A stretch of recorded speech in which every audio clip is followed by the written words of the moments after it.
विदिताखिलशास्त्रसुधा जलधे महितोपनिषत् कथितार्थनिधे हृदये कलये विमलं चरणं भवशङ्कर देशिकमे शरणम् करुणावरुणालय पालय मां भवसागर दुःखविदून हृदं रचयाखिल दर्शन तत्त्वविदं भवशङ्कर देशिकमे शरणम्.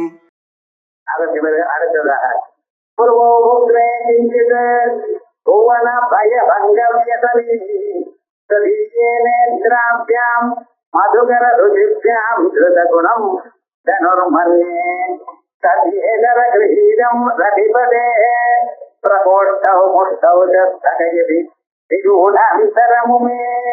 அடுத்ததாக அப்பாவுடைய புருவங்களை சொல்றார். இந்த புருவங்களை ஒரு வில்லு மாதிரி நினைக்கிறேன். அந்த வில்லானது எப்படியே கொஞ்சம் வளைஞ்சு இருக்கு. வில்லானது நேர கையில ஒரு வில்லு இருக்கு, கரம்பு வில்லு. அதுக்கு நான்கையர் கிடையாது. அதே போல மன்மதன் கையில ஒரு வில்லு இருக்கு, அதுக்கு நான்கையர் கிடையாது. அம்பாட்டி கையில வில்லு இருக்கு, அதுக்கு நான்கையர் வில்ல தெரியுமா? அது வெறும் வண்டுகள் தான், வெறும் வண்டு தான். அந்த வண்டுன்னா என்ன, அது உப்புன்னு ஊதினா போயிடும். அப்படி உப்புனோ பக்கத்தில் நிற்காது. இருந்தாலும் ஏதோ ஒரு காரணத்தினால் அதை வச்சுட்டு ஜெயிக்கிறாள் இல்லையோ. அதே போலத்தான் விசேஷமாக இந்த ரெண்டு கண்கள் மேல இருக்கக்கூடியதான புருவங்கள், அந்த புருவங்கள் எப்படி இருக்கு, கொஞ்சம் வளைஞ்சு இருக்கு. இந்த வளைஞ்சு இருக்கக்கூடியதான இரண்டு புருவங்களுக்கு நடுவுல அந்த வில்லானது கட்டா இருக்கு சார். தெரியலையே, ரெண்டு புருவங்களும் சேரலையே. ரெண்டு புருவங்களுக்கு நடுவு, இந்த மூப்புக்கு மேல நடுவுல முடி இல்லையே. என்ன அதான் விசேஷம். இந்த புருவங்களானது வளைஞ்சு இருக்கக்கூடியதான புருவங்கள் அது ஒரு வில்லு மாதிரி அகப்படுகின்றதமா. அது கண்டதுமே என்னாச்சுன்னா, ஏதாவது வில்லு அம்பு நம்ம மேல விழுமோ அப்படின்னு ஒவ்வொன்னா பய பங்கம் என்ன. உலகத்தில் இருக்கக்கூடியதான ஜனங்களுக்கு பயம் வந்துருமோ என்னமோ. வில்லு இருக்க வானத்தை விட்டு அது மேல விழுந்ததுன்னா பிராணம் போயிடுமே அப்படின்னு ஜனங்களுக்கு பயம் வந்துருமோ அப்படின்னு நினைச்சிருந்து அப்படியே அசையாம வச்சுருக்காங்க. ஆனா கொஞ்சம் அசைஞ்சா போறோம், அம்பாளுடைய ஒரு புருவம் அசைந்து நடுங்கி விடுவா. அது எப்ப அசையுமோ நமக்கு ஏதாவது சொல்றாளோ அப்படின்னு அம்பாள் சரஸ்வதியும் மகாலட்சுமியும் காத்துருக்கலாம். சகாம ரமாவாணி சத்யதட்சிண தேவிதா இன்னும் காப்பாற்ற சரஸ்வதி மாதா இன்னும் மேலும் மேலும் படிக்கணும், விஷயங்கள் புரியணும்னு இன்னும் அம்பாளை தெரிவிக்கிறாள். மகாலட்சுமி தாயார் உலகத்துக்கெல்லாம் சேமத்தை நான் கொடுத்து கொண்டே இருக்கணும் அப்படின்னு நினைச்சோம்னா அந்த சக்தி நமக்கு வந்து கொண்டே இருக்கணுமோ அதுக்கு மூல தத்துவமா இருக்கக்கூடியதான அம்பாளை பிரார்த்தித்து கொண்டே இருக்காளா. இப்படிங்கிற பிரார்த்தனைகள் சொல்றது. அதனால அசையாம அப்படியே இருந்துக்கலாம். குரு விஷயத்தினால புருவங்கள் அசைவதனாலேயே உலகத்தை எல்லாம் என்னென்ன இதெல்லாம் மாற்றக்கூடியதான சக்தி அம்பாளுக்கு இருக்கு. இருந்தாலும் ஜனங்கள் பயந்து விடுவாளோ அப்படிங்கிற ஒரு எண்ணத்துல அது அசைக்காம இருக்கலாம்.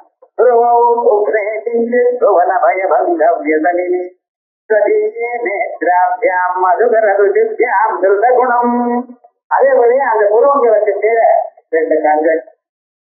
அந்த கண்கள் நிறைய என்ன பண்ணிருக்கேன், முதலியே கண்கள் கருப்பா இருக்கு.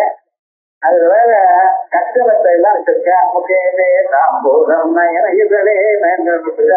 அப்படின்னு கச்சல கலா அப்படின்னு அதுக்கு கச்சலத்தை எல்லாம் வச்சிருக்கலாம். அது என்ன இருக்கு, அந்த கருப்பா இருக்கக்கூடியதான் அந்த விழிகளோடு சேர்ந்து அந்த கண்கள் எப்படி இருக்கு, அது மண்டு மாதிரி இருக்கிறார்கள். அதான் சொல்றேன்,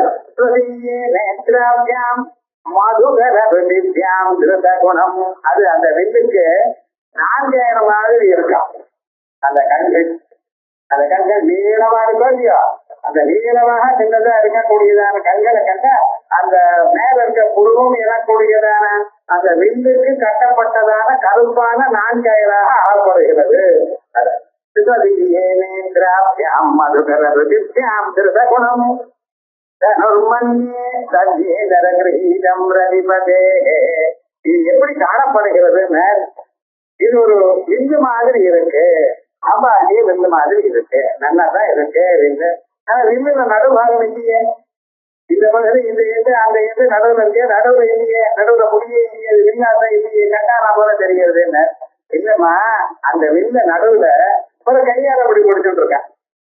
இந்த கையால பிடிச்சிட்டு இருக்கிறதுனால என்ன ஆகுது, அந்த பகுதி நமக்கு தெரியல, அதனாலதான் இங்க முடிச்சுங்கிறோம். மண்ணியே எப்படி பிடிச்சிட்டு இருக்காள், பிரதிபதே இடது கையால பிடிச்சிட்டு இருக்கா, என் வலது கையால பிடிச்சிருந்தா என்ன, இடது கையால பிடிச்சிட்டு இருக்கா அப்படின்னால வலது கையால பிடிச்சிருந்தா எப்படி நமக்கு இந்த பக்கம் இருக்கக்கூடியதான விரல் தெரியும், இடது கையால் இப்படி பிடிச்சிருந்தா பாக்குற வழக்கு இதை பார்க்கதான் தெரியுமே, அந்த விரல் எல்லாம் தெரியாதா, அதுல எவ்வளவு அர்த்தமா இருக்கிறது.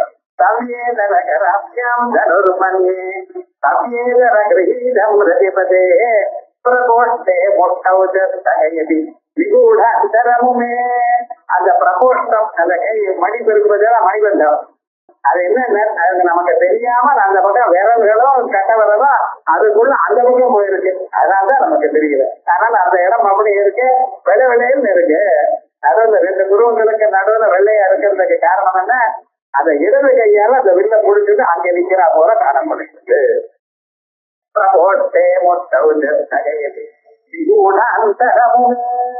லோகம் நல்லா இருக்கு, அர்த்தம் தெரியாச்சு.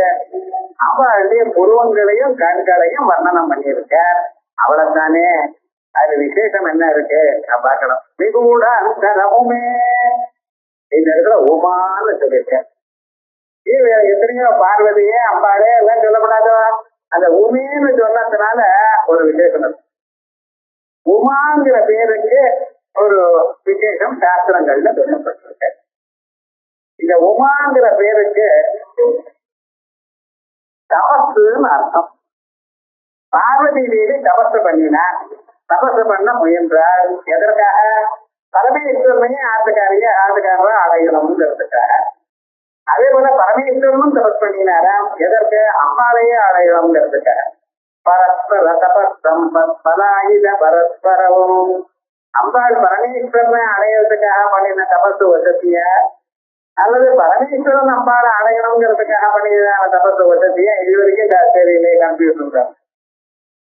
அப்படி தபஸ் பண்ணினா, தபஸ் பண்ணும் பொழுது அம்மா சொன்னாலாம், பார்வதி அம்மா, அம்மா உன்னால முடியாது, நீ பெண்ணு, சரியில்லை தாங்காது தபஸ், அதெல்லாம் அந்த புருஷாலா இருந்தது முனீஸ்வரனால்தான் முடியும், சாதாரண மனக்கேல முடியாதுமா, கோபலமான தெரியணும் முன்னது அப்படின்னு கேட்கல. இந்த தபசை பண்ணித்தான் பரமேஸ்வரன் அடைய முடியும். அந்த தத்துவத்தை, ஒருமையான தத்துவத்தை அடையணும், ஏன்னா அதுக்கு முக்கியமா வேண்டியது தபசு தான். அந்த தபம் புரிந்தால் தான் முடியும் அப்படிங்கிற அபிப்பிராயத்துல தபசு பண்ணினார். அதனாலதான் அவளுக்கு உருமான பேர் தான். பூமி பூர்ண தபசு மாறினா வேண்டாம் மேடம். பூமி மாத்திரா தபசா நிஷித்தா பச்சாது முக்தி முக்தி ஜகாமா. சுமுத்தியாக அழகா இருக்கக்கூடியதான அவளுக்கு உமா என்றதான ஒரு பெயர் வந்தது. இந்த உமாங்கிறவள் தான் எல்லோருக்கும் ஆத்ம தத்துவத்தை எடுத்து சொன்னான்.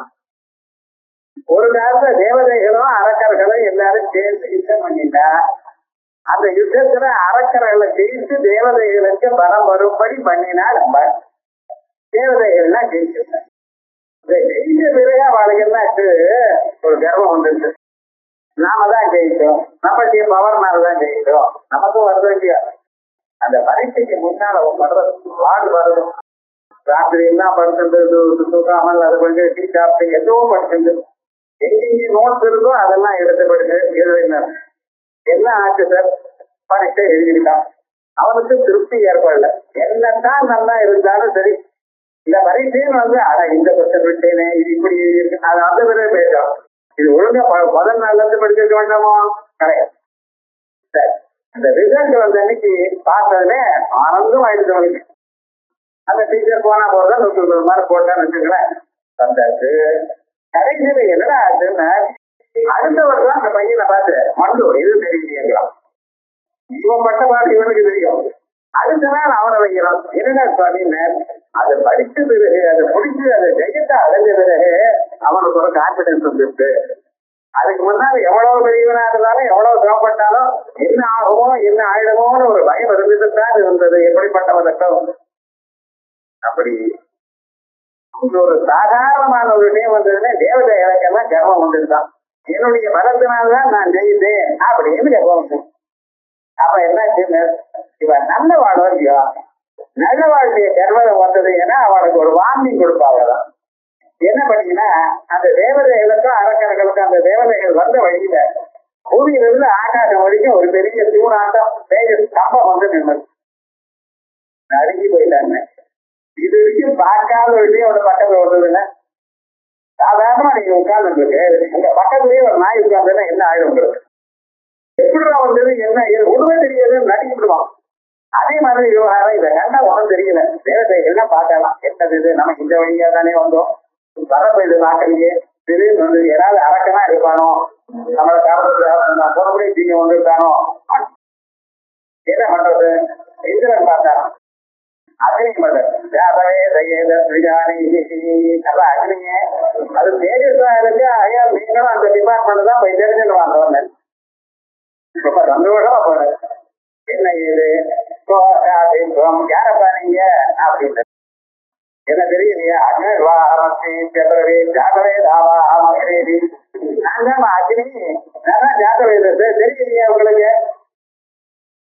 அதனால என்ன முடியும்னு கேட்டேன். என்ன முடியும் என்ன எளிதம் ஒரு தெரியாமி இந்த பூமியில எது இருந்தாலும் எடுத்து விடுவேன் அப்படின்னு நல்ல கேள்வி. எதையும் பண்ண மாட்டேன் இல்லை எடுத்து விடுவேன். சரி சந்தோஷம். அங்க ஒரு சின்ன ஒரு பிள்ளை எடுத்து ரெண்டு போட்டு இதை எரியினாராம். இது எரிச்சுக்காமி இல்லைன்னா நான் எரிக்கிறேன் இங்க கர்வத்தை விட்டு விடு அப்படின்னு ட்ரை பண்ணி முழு முயற்சியோட பண்ணினாலும் அதை எரிக்க முடியல. ஏன்? அந்த நெருப்புக்கு எரிக்கக்கூடியதான திறமை அங்கிருந்து வந்தது, அந்த மரப்பொருளுக்கு வந்தது. அந்த திறமையை வித்ரா பண்ணிட்டார். இவரால ஒண்ணும் பண்ண முடியல. என்ன பண்றது? ஒரு பிரதர்சனமா வந்து வந்துட்டார். இந்த ரெண்டும் சொல்லிட்டார். என்ன பண்றது? பார்த்தா ஓ அப்படியா இங்களால முடியலையா, இந்த ப்ராப்ளம் ஜாஸ்தியா வேற யார பண்றது? அதை விட சீரியஸ் அந்த அக்னிக்கு அப்பா இருக்கக்கூடியதான வாயு இருக்கு. வாயவே தத்விதானே வாயு மகா வேகமா போறதுமே அங்க கிட்ட போனாலே ஒன்றும் பேச தெரியல. என்ன பண்றது? அவர் உங்க பேர் என்ன அப்படின்னு இப்போ ஒரு செய்தி வந்துருக்கு. ஏன்னா அவசர பேசினா நமக்கு அதுக்கப்புறம் பதில் சொல்லாம ஓஹோ என்ன போய் என்ன போய் எப்படி கேட்கிறேன் வாயருவா அமஸ்மி சந்திரவேன் மாதரி சுவாவா அமஸ்மி தேவி. எனக்கு ரெண்டு பேர் இருக்கு. காத்துன்னு ஒரு பேரு, மாதரைச்சுவான்னு பேரு. மாதரைச்சுவான்னு மாதரி அந்தரைத்து எப்படி இது டிராபிக் ஜாம் எல்லாம் என்ன ஒன்றும் பண்ணாது. நான் ஆகாசத்துல பறந்து போயிடுவேன் அப்படின்னா ஓஹோ இப்படி ஒரு குணம் இருக்காங்க. சந்தோஷம். என்ன வீரி என்ன பண்ணுவீங்க அப்படின்னாரு. என்ன மலை உச்சியா இருந்தா அந்த பக்கம் தள்ளணுமா என்ன பண்ணி விடுவேன் பார்த்தா அதெல்லாம் எனக்கு எதுக்கு, நல்ல காரியமா பண்ணும். இங்க ஒரு சின்ன புல்ல யாரோ போட்டிருக்கேன் அது அப்புறப்படுத்தி விடுவோம் அப்படின்னு என்ன பண்ணிருந்தாங்க. சர்வதவையில் அது அந்த பக்கமா நாட்ட முடியவே இல்லையா வாயுக்கு அந்த சக்திகள்லாம் நான் வாங்கி கொடுத்தேன். மறுபடியும் போனேன். இன்னும் என்ன போய் சொல்லிருக்காரு வாயு முடியல இன்னும் பார்த்தா நானே போறேன் அந்த அளவுக்கு வந்தேன். அது போன எந்த இடத்துல போய் நின்னாலும் அந்த இடத்துல மறைஞ்சு போச்சு. அந்த ஜோதிச்சு மறைஞ்சு போச்சு. மறைஞ்சு போனதுதான் அவன் பார்த்தாரான் இந்திரன். அவன் மாதிரி திரும்பி வரல. ஏன்னா திரும்பி எங்கே போறது? அங்கேதான் இருக்கலாம். அங்கேயே உட்கார்ந்து எந்த இடத்துல மறைஞ்சு போச்சோ அந்த இடத்துலயே தியானம் பண்ணினா இது ஞாபகம். ஏதாவது ஆயிடுச்சுன்னா நம்ம அங்கேயே இருந்து தியானம் பண்ணணும். என்னன்னா ஒரு 10 மணி யோஜனை பண்ணினா உங்க மனசுக்கு கிடைக்காத விஷயமே கிடையாது.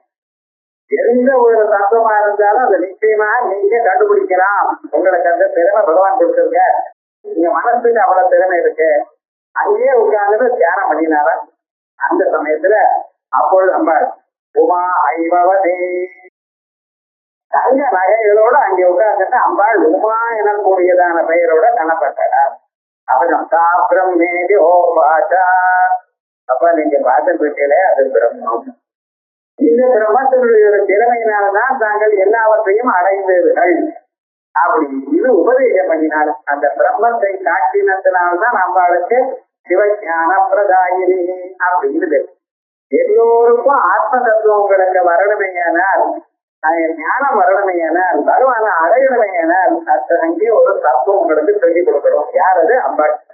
அந்த அம்பாளானவள் உமாவாக வந்து உங்களுக்கு தெளிவுபடுதா? அதான திரிகூடாந்தரமுமே உமா தைலேந்திரதனயா கௌரி கந்தர்வ தேவிதா அப்படின்னு சாஸ்திரத்துல தைலேந்திரதனயா பார்வதி அப்படின்னு சொல்றது. மலை மாதிரி இருக்கக்கூடியதான அஞ்ஞானத்தை அங்கிருந்து பிறந்து அஞ்ஞானத்திலிருந்து பிறந்ததான அந்த அகண்டாக்கார ஒழுத்தி உங்களுக்கு எல்லாவற்றையும் கொடுக்கிறது. அதான் உமான்னு ஒரு பேர். திரிகூடாந்தரமுமே அதுல ரகசியமாக இருந்து கொண்டிருக்க இந்த தத்துவமானது நாம் அறிய முடியாம நமக்கு ரகசியமான ஒரு தத்துவத்தை சொல்லக்கூடியதான அம்பாளா இருக்கா அப்படின்னு விசேஷமாக பராமபூதி பவபாவன பாதனாகனீம் சதாசிவாக்கியாம் அபிஷோபராக்கியாம் உமாபிதாம் உத்தமசித்தவருத்தின் நமாமி நானாமித லோக வைபவாம் அப்படின்னு சூத சம்ஹீதை இந்த ஸ்லோகத்துக்கு அசந்து. சூத சம்ஹீதையில விசேஷமாக அந்த ஆத்ம தத்துவமானது நமக்கு எப்படி இந்த அனுகிரகத்தினால வருது. பரமேஸ்வரன் எந்த தெய்வத்தை சொன்னாலும் அந்த தெய்வத்துக்கு இந்த காருண்யம் அப்படின்னு ஒரு தெய்வத்தை சொல்ல. அந்த கிருஷ்ணனை சொல்லும் பொழுது புஞ்சிருக்குன்னு சொல்ல. அம்பாளை சொல்லும் பொழுது இந்த கருணையான காட்சின்னு சொல்ல. கனகன் பார்வைன்னு சொல்ல. அதெல்லாம் இந்த தத்துவம் அனுகிரக சக்தி இருக்கு. இந்த 5 சக்தி இல்ல. சிருஷ்டி சக்தி உலகத்தை படைக்கும் திறமை. சிதி சக்தி படைச்சதான உலகத்தை காப்பாற்றும் திறமை. பிறகு சம்ஹார சக்தி எல்லாம் தனக்குள்ள சேர்த்துக் கொள்ளக்கூடியதான சக்தி. இந்த 3 தான் தெரியும். ஏதோ வாயுமா நிபூதானி ஜாயந்தே ஏ நஜாதானி ஜீவந்தி யஸ்ரயந்தி அபிகம் விஜந்தி தத் விஜ்ஞாதத்வாத பிரம்மா உபனிஷத்து அவ்வளவுதான் சொல்றது. இதுக்கு மேல 2 திறமை இருக்கு. என்னது? அனுகிரகம் திரோதான குணம். அந்த திரோதானம் இருக்கிறதுனாலதான் நமக்கு இந்த சம்சாரமானது நிற்கிறது. நீங்க உத்தியோகத்துக்கு போறதோ, காசு சம்பாதிக்கிறதோ, சமைச்சு சாப்பிடுறதோ, 4 பேரை காப்பாத்திக்கிறதோ, இதெல்லாம் பேசுறதோ, எல்லா விவகாரமும் என்ன? இந்த திரோதானத்தை. அது இல்லாத போனா உங்களால ஒரு கடமை வாழ முடியும். அந்த திரோகிரகத்தை சம்சாரத்திலேயே இருந்தா எப்படி சேவத்தை அடையிறது? அந்த சேவத்தை அடையிறதுக்கு அனுகிரக சக்தி, அந்த அனுகிரகம் வேணும். எப்பொழுது அம்பாளுடைய அனுகிரகம் கடைக்கல் பார்வங்க மேல விழுறதோ, இது மேல வாழ்க்கையில ஏற்பட்டதான எல்லா விதமான துன்பங்களும் எப்படி சரீரத்திற்குள்ள வரக்கூடியதான துன்பங்கள், தலைவலி, கால்வலி, முதுவலி, தெரியாத வழிக்கு என்ன இன்னமும் தெரியல சார், சமமா இருக்கு. இன்னும் சொல்ல முடியலைங்கிறான், சுத்தரா போல வரீங்கிறான். அதுக்கு மேல மனசுல ஏதோ ஒரு பயம். இன்னும் எதுக்கு பயப்படுறது? என்ன இது வருது? என்னமோ ஒரு பயம். அதனால தாங்க முடியும். எல்லாத்த விட ஸ்வைன் ஃப்ளூ பயம். அது எங்கேயும் இருக்கு. இவன் பயப்படுறேன். நீங்க ஒண்ணுமே பயப்பட வேண்டியது இல்லை. மஞ்சள் எப்ப நீங்க உபயோகப்படுத்துற இடம், உங்க காலத்துல துளசி செடி இருக்குமே, நான் ஒண்ணும் வராது. நம்ம ஊர்ல எவ்வளவு சொல்லியிருக்காரு, யாத்ருஷ்டா நிதிலாக சங்க சமனி புருஷ்டா வபுஷ்பாவதி பிரத்யாபத்தி விதாயினி பகவத கிருஷ்ணஸ்ய சம்ரோகித. அந்த துளசியை 2 துளசி எடுத்து பகவானுக்கு நீங்க பூஜை பண்ணிட்டே இருந்தா ஒரு வியாதியும் தின்ன வராது. இந்த இன்ஃபெக்ஷன் ஒன்றும் வராது. நம்ம அதை யூஸ் பண்ணாத்தினால்தான் வந்துருக்கு. காரணம் அந்த துளசி என்ன பண்றது, உங்களுக்கு எந்த வியாதி எந்த பாக்டீரியா பக்கத்துல உங்க கிட்ட வராம தண்ணி போடுறது. பார்க்க தெரியலையே நமக்கு, உபயோகப்படுத்தலையே, நம்ம என்ன பண்றது அப்படி பயம். என்ன ஆகும்? அங்கேயே பார்த்தா ரயில்வே ஸ்டேஷன்ல முகமூடி மாதிரி கட்டிட்டு போறான். அது 24 மணி நேரம் கட்ட முடியுமா உங்களால? இல்ல 5 நிமிஷம் கட்டிட்டு போட முடியுமா? அதுதான் வேஸ்ட் தானே. அது இந்த நேரம் கட்டிட்டு கூட யாராவது பக்கம் வந்து அப்ப அவனால பேசோட அவ்வளவு அவங்க முடியுமா? மூக்க கட்ட முடியுமா? கேட்க சொல்றது கண்ண வேணா கட்டிக்கலாம். காந்தாரு சினிமா முழுக்க கட்டிட்டு இருக்கா, காதல பஞ்சு வச்சுக்கலாம். மூக்க கட்டிட்டுன்னா என்ன ஆகும்? அது ஸ்பீக்கர் பகவான் தானே வச்சிருக்க.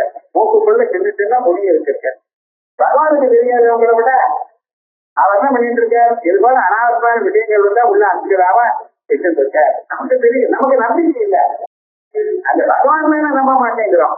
லோகத்தில் இருக்கக்கூடியதான துணியை நம்ம இருக்கல என்ன பண்றதுக்காக அந்த அபயத்தை கொடுக்கக்கூடியதான தத்துவம் அப்பாதான். அதான் அனுகிரகத்தை சரீரத்துக்கு வியாதி வராமலும் மனசுல கவலை இல்லாமலும் பூதங்கள்னால வெளியே இருக்கக்கூடியதான ஆகாசம், வாயு, புதிரி, ஜலம், தேஜஸ் இவைகள்னால ஒரு ப்ராப்ளமும் வராமலும் ஒரு பயம், அந்த பயத்தை நீக்கக்கூடியதான தத்துவம் இங்க இருக்கு. அதாவது விகூடாந்தரமுமே அப்படின்னு விசேஷமாக இதை சொல்றது. புறவோகனே பவன பயபங்கவ்யதனி குணம் புரிந்து கொண்டிருக்கக்கூடியதான் அம்பாளுடைய முகத்தை ரதிபதே. இது ரதிபதியா இருக்கக்கூடியதான் மன்மதனுடைய வில்லோ. மன்மதனுடைய வில்லானது உலகத்தை எல்லாம் வசீகரணம் பண்றது. அதை விட ஒட்டத்தியாக மன்மதனுக்கு வில்லு அதுல அப்ப போடணும். நீங்க ஒண்ணும் வேண்டாம், உங்களுடைய புருவங்களே பூர்வமா அது எப்படி இருக்கு